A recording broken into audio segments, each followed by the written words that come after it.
नमस्कार। सैरव chemistry classes के online session में आज हम लोग देखेंगे कि वॉल्यूम में स्ट्रेंथ ऑफ H2O2 सॉल्यूशन कैसे फाइंड आउट करते हैं। तो चलिए हम लोग देखते हैं और इससे रिलेटेड क्वेश्चंस को भी, न्यूमेरिकल प्रॉब्लम्स को भी हम लोग यहाँ सॉल्व करेंगे। तो आइए देखते हैं हम लोग अपने टॉपिक को, volume strength of H2O2 solution. तो सबसे पहले कि हमें ये डिफाइन करना होगा कि वॉल्यूम स्ट्रेंथ ऑफ H2O2 कहते किसको हैं। तो वॉल्यूम स्ट्रेंथ ऑफ H2O2 को डिफाइन किया जाता है कि volume of O2 obtained after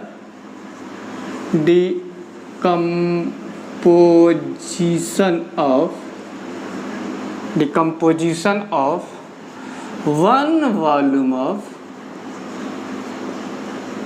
H2O2 solution at STP।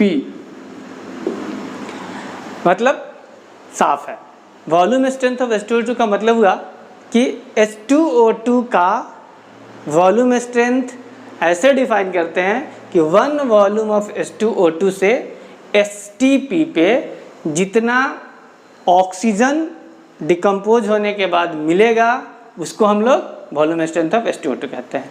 ठीक है, तो जैसे मान लीजिए कि कहीं आपको किसी सॉल्यूशन पे, किसी बॉटल के सॉल्यूशन पे लिखा हुआ मिल जाए X वॉल्यूम H2O2, ऐसा कोई मार्क किया हुआ मिल जाए, लेवल किया हुआ मिल जाए, तो इसका मतलब क्या हुआ? तो इसका मतलब साफ है, क्या है कि 1 ml या 1 लीटर H2O2 सॉल्यूशन को डिकम्पोज करने पे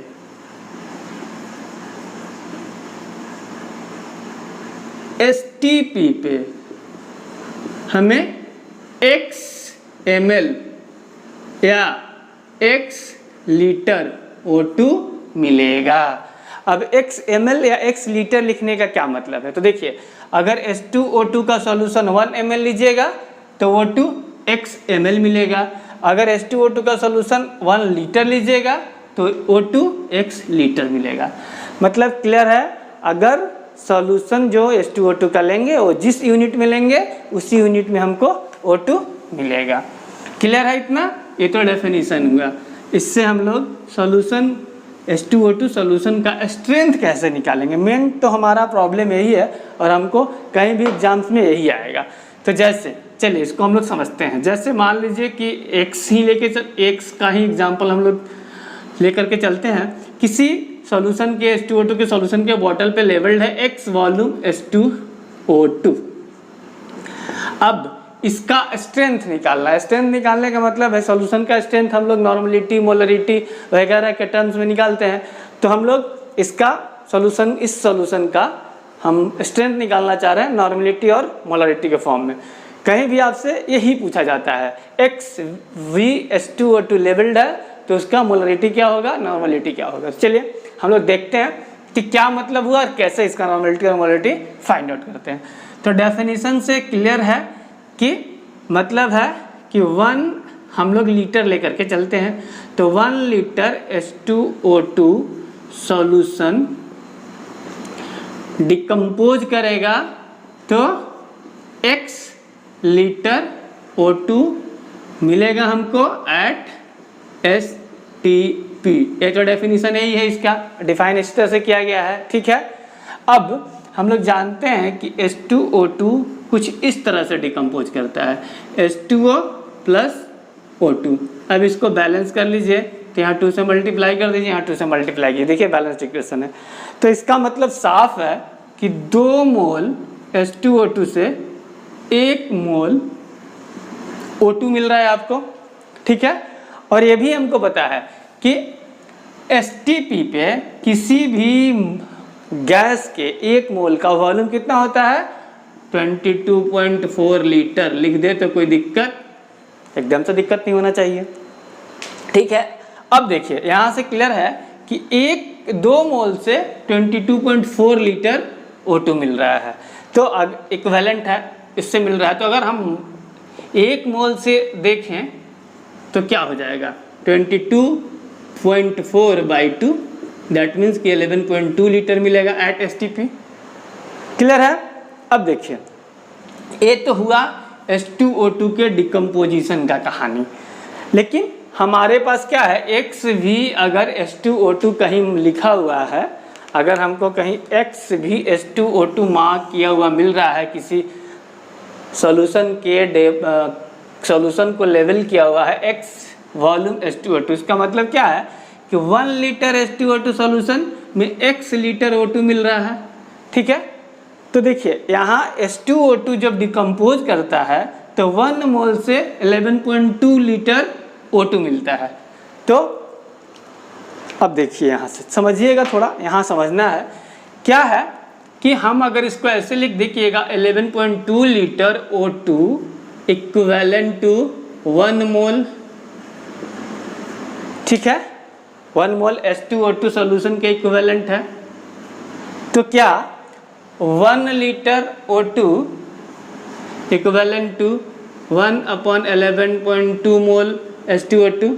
ठीक है, और x litre O2 equivalent to x/11.2 mole H2O2।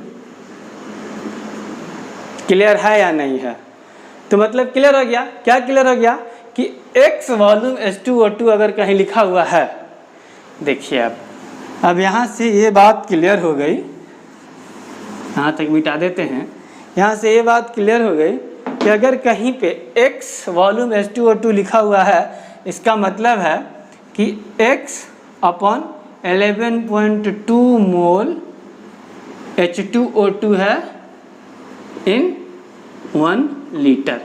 Clear है ना? यहाँ से ये क्लियर हो गई, कोई दिक्कत नहीं।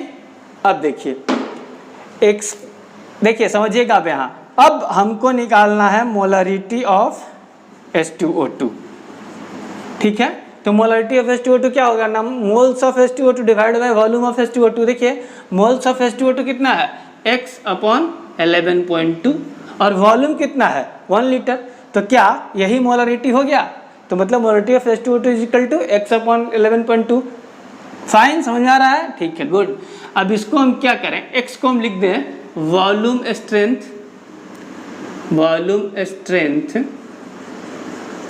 Of H2O2 divided by 11.2। देखिए समझिएगा, क्लियर हो गया? मतलब अगर मोलरिटी H2O2 का निकालना है तो जितना वॉल्यूम स्ट्रेंथ दिया हुआ है वो डिवाइड बाई 11.2। डायरेक्ट आप इसको याद रखिए, डायरेक्ट इसको यहाँ से पुट कर दीजिए, निकल जाएगा। इतना लफड़ा में जाने की जरूरत नहीं है।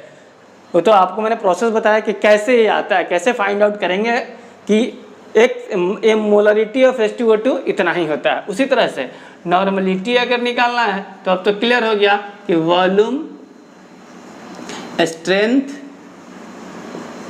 Of H2O2 divided by 5.6। और 5.6 क्यों?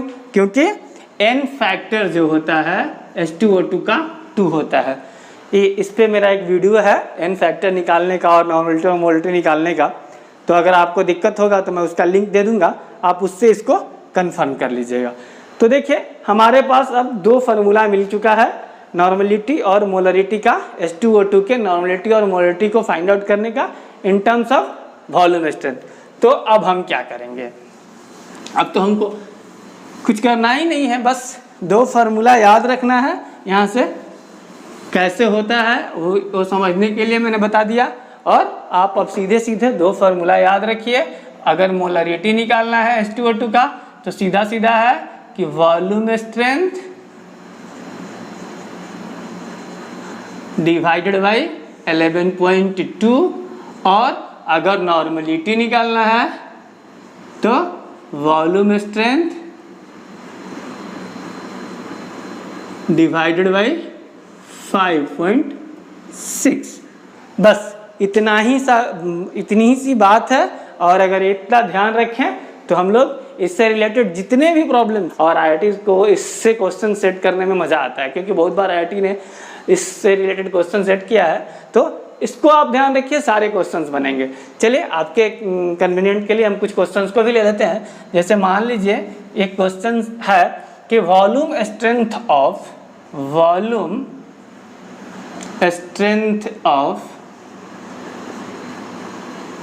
1.5 नॉर्मल H2O2 इज।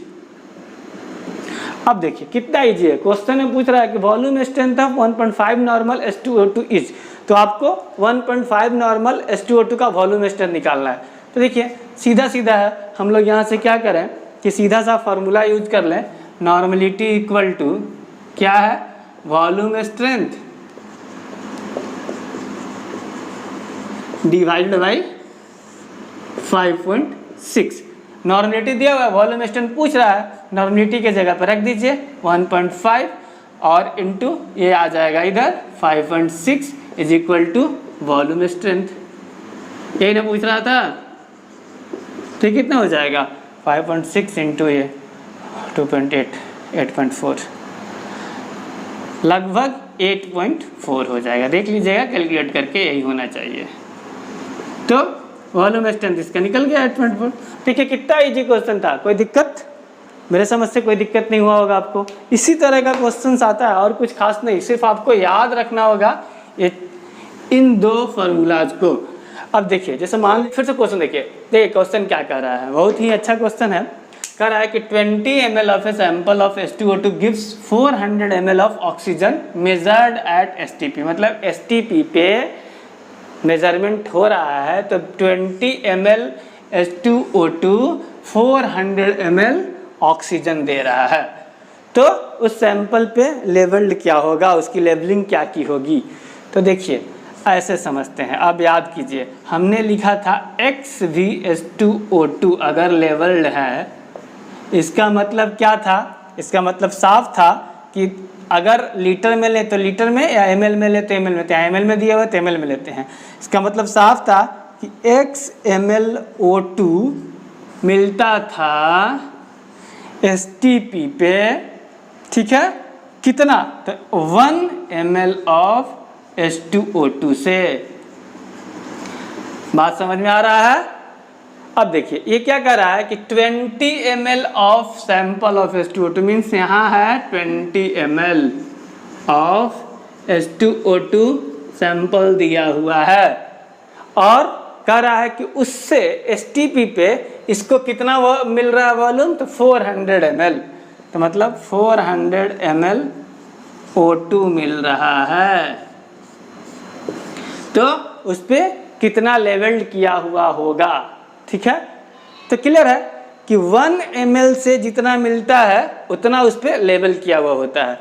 तो 20 ml 400 ml है 20 ml से, तो 1 ml से कितना मिलेगा, तो हम अगर इसको ऐसे कर लें कि 1 ml ऑफ H2O2 से कितना मिलेगा, 20 ml O2 मिलेगा ना। और देखिए आप जरा ध्यान से देखिए, क्या यही लेवल्ड होता है।